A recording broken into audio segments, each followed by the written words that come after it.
Hey there from Watches and Wonders 2024. Wanted to come at you quick with a few first reactions to some of the new releases from Rolex, from Tudor, and even Patek Philippe has some pretty cool watches. And I haven't seen everything yet, but some of the big new releases that I've seen that caught my eye, of course, the new GMT from Rolex. This is the 126710 GRNR. This is a gray noir. It's kind of a callback to the 116710 LN, if you'll remember, the full black ceramic bezel with the green GMT hand that was discontinued a few years back. This is kind of a spiritual successor to that watch in a few ways. I think it works really well. It flies under the radar way easier than anything else in the GMT collection at the moment, and it brings that green GMT hand back, but with a bitone bezel here with gray and black. All right, there's another release from Rolex that I really like a lot as well, and that's the 1908 with a blue guilloche dial. This is a really beautiful watch. There's no complications being added here like I thought we might see in the 1908 collection. On that note, there's also no new uses of titanium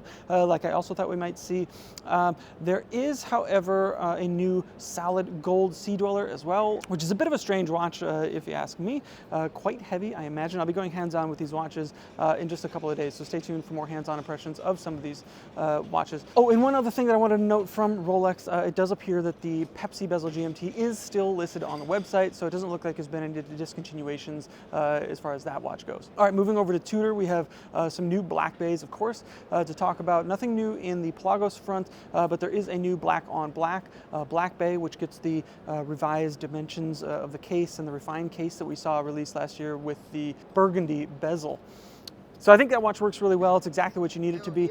But there is a watch that was released this year that is something that we've been asking for a long time, and that is a Black Bay 59 GMT. That's right, this is a 39 millimeter Black Bay GMT. This is exactly the dimensions that we've been hoping for from Tudor in a GMT watch. It's under 13 millimeters in thickness. I'm not entirely fond of the gilt treatment and the colors that are jamming on the dial and bezel together, but that seems besides the point here. I think it's just really exciting to see this case get this complication, and again, this is something that a lot of us have been asking for, and it's really exciting to see this come to life in this new Black Bay 58 GMT. And a quick shout out to a watch that caught my eye over at Patek Philippe.